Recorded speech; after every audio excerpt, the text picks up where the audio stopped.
Hello दोस्तों, आपका स्वागत है हमारे यूट्यूब चैनल स्माइल विद एजुकांत। हमने बेटा ज्योग्राफी का 2 पार्ट कंप्लीट कर लिया। अब ये लास्ट पार्ट है और यही फाइनल पार्ट है। इसमें हमारा फर्स्ट चैप्टर खत्म होता है, संसाधन। देखिए, हमारा जो टॉपिक था उसमें हमने आपको वर्षा जल के बारे में, जल संसाधनों के बारे में, मृदा के बारे में, इन चीज़ों के बारे में हमने बातचीत की थी। ठीक है, जिसमें हमने विकास के आधार पर, समाप्यता के आधार पर, भंडार, संचित कोष, नवीकरणीय, अनवीकरणीय, जैविक, अजैविक, इन सभी के बारे में हमने बातचीत कर ली थी। अब हमारा लास्ट है ये वन संसाधन, यानी वनों से संबंधित है। तो हमें पता है कि भारत जो है कृषि प्रधान है, साथ साथ भारत में हर प्रकार की स्थलाकृति पाई जाती है। इसी स्थलाकृति की वजह से हमारा जो अगला टॉपिक है वो वन संसाधन है। तो देखिए, वन संसाधन क्या होता है, यानी भारत का वन आवरण देश का कुल भौगोलिक क्षेत्र का 22% है। क्या कहना चाह रहा है, मैं आपको शॉर्ट में बता देता हूं कि भारत जो है, उस भारत के भूभाग पर, भारत के इस धरातल पर 22% क्षेत्र वनों से घिरा हुआ है। ये भारत के भौगोलिक क्षेत्र पर 22% घिरा हुआ है। अब वनों के प्रकार क्या हैं? देखिए, वनों के प्रकार है, एक तो बेटा उष्णकटिबंधीय सदाबहार वन, दूसरा उष्णकटिबंधीय पर्णपाती वन, मध्य भारतीय कटीले वन, शुष्क क्षेत्र, पर्वतीय वन और हिमवन। तो इनको हम डिटेल में समझते हैं आगे। ठीक है, हम डिटेल में समझते हैं। देखिए, वन संरक्षण के उपाय, यानी इस वन को बचाव करने के लिए क्या उपाय करने चाहिए, तो वनों के बचाव के लिए क्या उपाय होने चाहिए। तो देखिए, पहला है सामाजिक वानिकी कार्यक्रम। अब ये सामाजिक वानिकी कार्यक्रम क्या होता है, यानी वनों को लगाना, वनों यानी पेड़ों को लगाना, वनों को उगाना समाज के द्वारा, यानी पूरा समाज मिलकर के जब वनों को पौधरोपण करता है, पौधे लगाता है, तो सामाजिक वानिकी कार्यक्रम कहलाता है। चिपको आंदोलन जैसे जन भागीदारी वन संरक्षण अधिनियम 1980। ये चिपको आंदोलन क्या था बेटा, यानी एक खिजड़ी नामक स्थान पर जब चिपको आंदोलन हुआ, तो चिपको आंदोलन में लोग उस वृक्ष से चिपक गए जिसको वो पूजते थे। तो ये घटना काफी चर्चित रही है, इसी को चिपको आंदोलन के नाम से है। अगला है वैकल्पिक ईंधन की व्यवस्था, यानी जो हम वनों की कटाई कर रहे हैं उसका कहीं ना कहीं ईंधन के रूप में प्रयोग करते हैं। तो हमें वनों की कटाई के अलावा वैकल्पिक व्यवस्था करनी चाहिए, इसके बारे में विचार करना चाहिए। अब बात थी वनों के प्रकार की डिटेल में, तो ये था बेटा उष्णकटिबंधीय वन, यानी ऐसे वन क्षेत्र जो गर्म क्षेत्रों में उगते हैं, जैसे कटीली झाड़ियों वाले क्षेत्र हैं, कटीले पौधे हैं, और रेगिस्तान इलाके में। लेकिन पीछे लिखा देते हैं, इसके पीछे हम सदाबहार, क्या लिख देते हम, सदाबहार, या लिख देते हैं पर्णपाती। तो ये 2 प्रकार से बढ़ जाते हैं। सदाबहार वो वन होते हैं उष्णकटिबंधीय जो ऐसे क्षेत्रों में होते हैं जो गर्म तो है, लेकिन वो जीवन भर, देखो सदाबहार को कुछ लोग क्या समझते हैं कि वो हरे भरे ही रहते हैं, नहीं, यानी वो अपनी पत्तियां धीरे धीरे धीरे गिराते हैं, यानी गिरती रहती हैं, उगती रहती हैं, गिरती रहती हैं, उगती रहती हैं। तो वो वन पूरी तरह से खाली नहीं दिखाई देता, इसलिए इन्हें सदाबहार वन कहते हैं।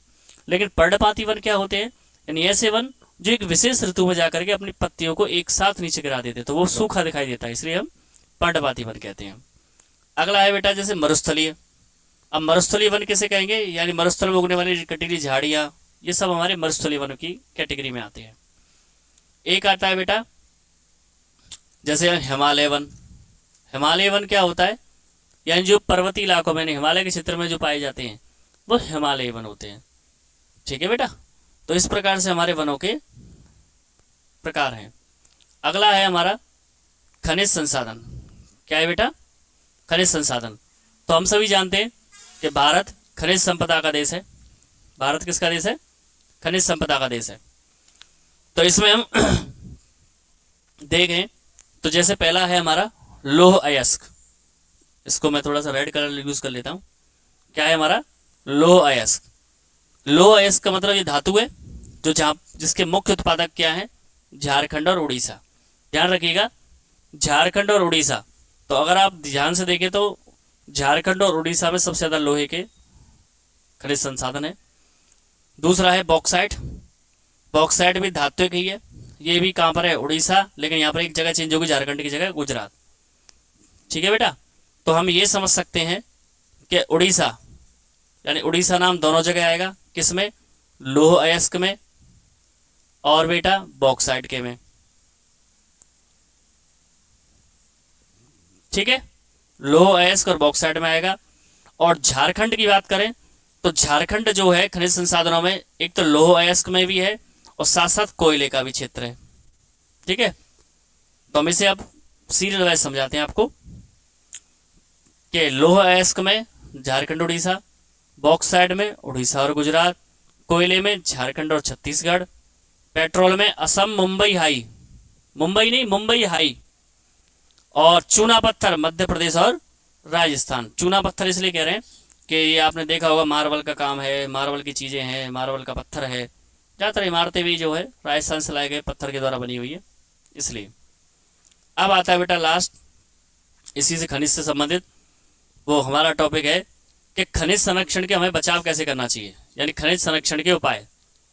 तो देखिए खनिज संरक्षण के उपाय क्या है, यानी खनिजों का बचाव कैसे किया जा सकता है कि खनिजों का नियंत्रित दोहन, इस सब शब्द पर ध्यान रखिए, इस शब्द पर ध्यान रखिए, खनिजों का नियंत्रित दोहन, यानी उनका प्रयोग हमें जरूरत के अनुसार ही करना चाहिए, बेवजह उनका प्रयोग नहीं करना चाहिए, लिमिटेड। जैसे एग्जांपल देते हैं, बाइक है, आप ट्रैफिक में तो उसे बंद कर देना चाहिए, जिससे पेट्रोल बचेगा, तो ईंधन बचा रहे हैं आप, खनिज संसाधन बचा रहे हैं।